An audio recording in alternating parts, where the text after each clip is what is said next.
আজকের গল্প পুষ্পিতা ভৌমিকের লেখা লগ্নজিতা। না, আজ শরীরটা তেমন জুৎসই লাগছে না প্রাঞ্জলের। অন্যদিন পোস্ট অফিস থেকে ফিরে রাতে রান্নার আয়োজন সেরে ফেলে ও। আজ দুটো চা মুড়ি খেয়ে বিছানায় কম্বলের ওমে গা এলিয়ে দেয়। এদিকে ঠান্ডাটাও পড়ে জব্বর। আসলে বেশি গাছগাছালি থাকলে যা হয় আর কি। জীবনের 25টা বসন্ত কলকাতায় কাটিয়ে হঠাৎ করে একা একা গ্রামে চলে আসলে যা হয়, প্রাঞ্জলও সেই সব সমস্যার সম্মুখীন হচ্ছে।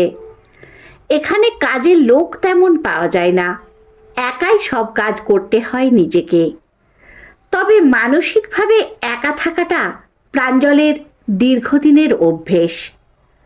প্রায় বছর 5 হতে চলল নিজের মা বাবা দুজনকে একসাথে হারিয়েছে ও একটা আকস্মিক ট্রেন দুর্ঘটনায়। তারপর থেকে ছোট কাকাই আর কাকিমণি মাঝে মাঝে বাড়িতে এসে দেখভাল করত ওর। গ্র্যাজুয়েশন শেষ করার পর একটা ছোটোখাটো চাকরিও পেয়েছিল কলকাতায়। যা মাইনে পেত তাতে কোনো মতে দিন কাটত, আর চলতো এদিক ওদিক নানা রকম প্রতিযোগিতামূলক পরীক্ষা দেওয়া। সেই করতে করতেই পোস্টমাস্টারের চাকরির সুযোগ আসে প্রাঞ্জলের। কিন্তু তার জন্য কলকাতা ছেড়ে পাড়ি দিতে হলো উত্তর 24 পরগনার এক গ্রামে। বাংলাদেশ সীমান্ত সেখান থেকে খুব একটা দূরে নয়। আদিগন্ত সবুজ ঘেরা গ্রাম্য পরিবেশ। গ্রামবাসীদের বেশিরভাগই কৃষিজীবী বা মৎস্যজীবী। শান্ত নিশ্চল পরিবেশ। তবে অফিসে চাপ ভালোই থাকে। প্রাঞ্জল আর ওর দুজন সহকর্মী মিলিয়ে সবটা চালায়। তারপর আর ঘরে ফিরে নিজের জন্য হাত পুড়িয়ে বিশেষ কিছু রান্না করতে ইচ্ছে করে না। কখনো ফেনা ভাত, ঘি, আলু সেদ্ধ, বা কখনো ওই গরম ভাত, কাঁচা লঙ্কা দেওয়া মাছের ঝোল করে নেয় কোনো মতে। মাঝে মাঝে গ্রামবাসীদের কেউ কেউ এসে ভালোবেসে এটা ওটা রান্না করে দিয়ে যায়। এই করেই দিব্যি একার দিন কেটে যাচ্ছে। অবশ্য ছোট কাকা ইতিমধ্যে বার কয়েক প্রাঞ্জলকে বিয়ে করার কথা বলেছেন।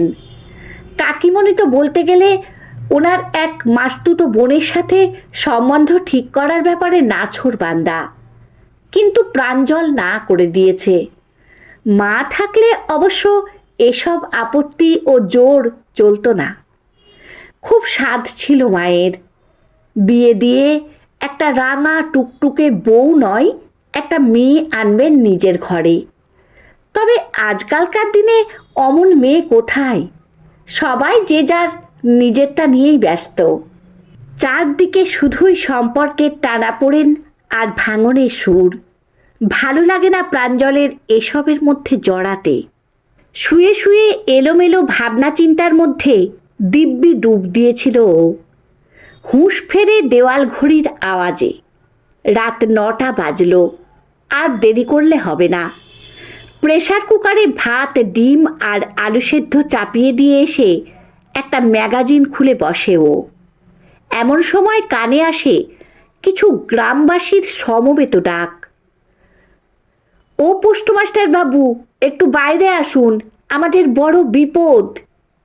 এত রাতে সবাই মিলে ডাকাডাকি, নিশ্চয় কোনো বড়সড় ঝঞ্ঝাট হয়েছে। ঝটপট গ্যাসটা নিভিয়ে দরজা খোলে প্রাঞ্জল।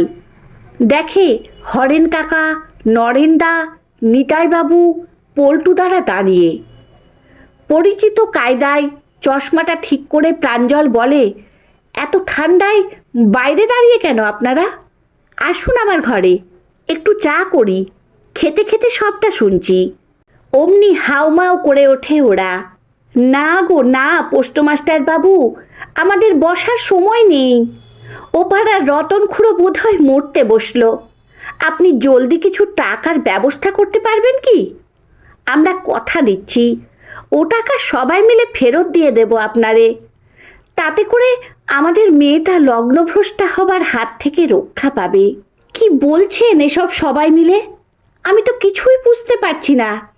সবাই মিলে একসাথে কথা না বলে যে কোনো একজন একটু গুছিয়ে বলুন কি ব্যাপার, তারপর দেখছি কি করা যায়।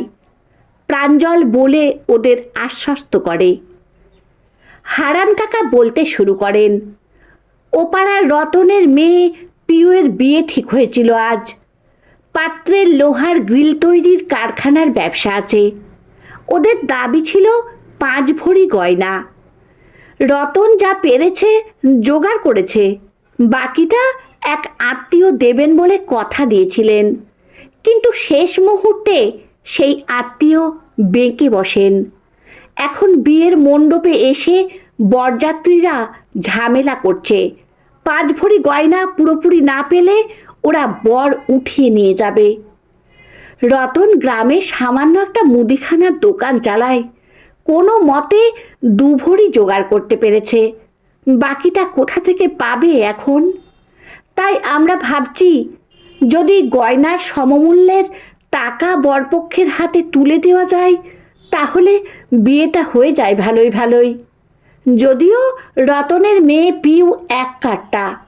ও বলেছে লগ্নভ্রষ্টা হলে হবে, তবে কিছুতেই অমন বরকে বিয়ে করতে পারবে না যেখানে নিজের বাবা মা পরিবারের লোকের কোনো সম্মান নেই। কিন্তু রতন বরবাবাজির পায়ে ধরে বলেছে লগ্নভ্রষ্টা মেয়ের বিয়ে দেওয়া কখনোই সম্ভব হবে না। আমরা মহা ফ্যাসাদে পড়েছি, তাই আপনার কাছে ছুটে আসা। এমনিতেই পিউ মা মরা মেয়ে, আবার একটা ধাক্কা খেলে কি যে হবে। এতক্ষণ চুপচাপ সব শুনছিল প্রাঞ্জল, আর চোয়াল দুটো ক্রমশ শক্ত হয়ে উঠছিল। এবার কাটা কাটাভাবে ও বলে, একবারও আপনারা ভেবেছেন কোন সমাজে বাস করছি আমরা, যেখানে একজন নারীর সম্মানকে ওজন করা হয় গয়নার মানদণ্ড দিয়ে? যে বাড়িতে এতদিন মেয়েটা আদর ভালোবাসায় বড় হলো, সেই বাবাকে আজ বরের পায়ে ধরতে হচ্ছে। মেয়েরা মা লক্ষ্মীর জাত। আজ রতনবাবু বিয়ে দেবার জন্য বরের পায়ে ধরছেন। আগামীকাল হতেই পারে বর তার বউকে নিজের বাড়িতে পায়ের তলায় ফেলে রেখে বাপের বাড়ি থেকে জিনিস আনার চাপ দিতে থাকলো। এবার অন্তত ভাবুন, ভাবতে শিখুন। সামান্য টাকা দিয়ে এই সমস্যার সমাধান হয় না, যদি না আমরা আমাদের মানসিকতার পরিবর্তন না করি। আপনারা এগোন রতনবাবুর বাড়ির দিকে, আমি আসছি একটু পরেই। দেখবেন বর যেন কিছুতেই পালাতে না পারে বিয়ের আসর ছেড়ে। ঘণ্টাখানেক পর পৌঁছায় প্রাঞ্জল, ওর সঙ্গে পুলিশ। পণ চাওয়ার দাবিতে গ্রেপ্তার হয় বরবাবাজি। এসব করতে করতে মাঝরাত হয়ে গেছে। বিয়ের আসরে তখন শুধুই একরাশ নিস্তব্ধতা। রতন পাগলের মতো, এবার কে বিয়ে করবে আমার প্রিয় মাকে? ওরে মা, তুই যে লগ্নভ্রষ্টা, হা কপাল আমার। প্রাঞ্জল ওনার দিকে এগিয়ে গিয়ে বলে, এটা বরং অনেক ভালো হলো।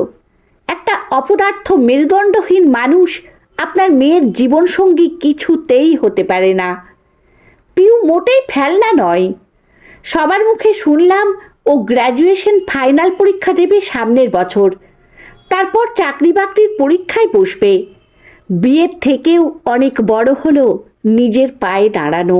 দেখো পোস্টমাস্টার, এটা গ্রাম, মুখে দাঁড়িয়ে বড় বড় বুলি দেওয়া যায়, কিন্তু এবার যে আমাদের একঘরে করে দেওয়া হবে তখন। রতন বলে। ঘরের দরজা খুলে এবার পিউ বাবার পাশে দাঁড়িয়ে বলে, আমি সবটা শুনেছি। প্রাঞ্জলবাবু একদম ঠিক কথাই বলেছেন। আমি আগে নিজের পায়ে দাঁড়াবো, তারপর বাকি সব কিছু। তুমি এখন ঘরে চলো বাবা। আর আপনারা কেউ আমাদের বাড়ি থেকে না খেয়ে চলে যাবেন না, তাতে আমাদের আরও অমঙ্গল হবে। বেনারসি লাল চন্দনে পিউকে দেখে এক অদ্ভুত মায়া জাগে প্রাঞ্জলের। এ তো অবিকল হলদে হয়ে আসা অ্যালবামে ওর মায়ের ছবির মতোই এক নিষ্পাপ তরুণী। তবে পিউয়ের মধ্যে এগিয়ে চলার একটা আগুন আছে। বিয়েটা ভেঙে গেলেও মনে জোর হারায়নি ও। না, যার হাতে পিউকে ছাড়া যাবে না। নিজের প্রায় সমবয়সী পল্টুদাকে প্রাঞ্জল নিজের মনের কথা খুলে বলে। পল্টুর মুখে খেলে যায় এক রাস হাসি। রতনবাবুর কানে কানে গিয়ে ও বলে প্রাঞ্জলের বলা কথা। উনার চোখের জল আর বাঁধ মানে না। অস্ফুটে বলেন, মণ্ডপ অন্ধকার কেন, সব আলো জ্বালাও। পোস্টমাস্টার বাবু আমার মেয়ের জীবনে আলো হয়ে দেখা দিলেন। পিউ, এদিকে আয়, এই বিয়েতে তোর মত আছে তো মা? লজ্জায় আরক্ত হয় পিউয়ের মুখ। বোধ করি বিধাতার লেখা একেই বলে। প্রাঞ্জল শুধু বর নয়, একজন বন্ধু হিসেবে এগিয়ে এসে ওর হাত ধরে আজীবন পথ চলার অঙ্গীকার করল। লগ্নভ্রষ্টা নয়, লগ্নকে জয় করে আজ ও আক্ষরিক অর্থেই লগ্ন জিতা। বিয়ের নিয়মকানুন যখন মিটছে তখন ভোর হয়ে এসেছে। পাখির কলকাকলিতে মুখর চারিদিক। নরম রোদ্দুর এসে পড়ে নবদম্পতির মুখে। প্রাঞ্জলের চোখ চলে যায় হাত ঘড়িতে। আজ 14ই ফেব্রুয়ারি। সারা বিশ্ব জুড়ে পালিত হচ্ছে প্রেম দিবস। বিধাতার অমোঘ বন্ধনে ওর জীবনেও ভালোবাসা এলো পিউয়ের হাত ধরে। একান্তে পিউয়ের হাত দুখানি ধরে প্রাঞ্জল গেয়ে ওঠে, ভালোবেসে সখী নিভৃতে যতনে আমার নামটি লেখো তোমার মনের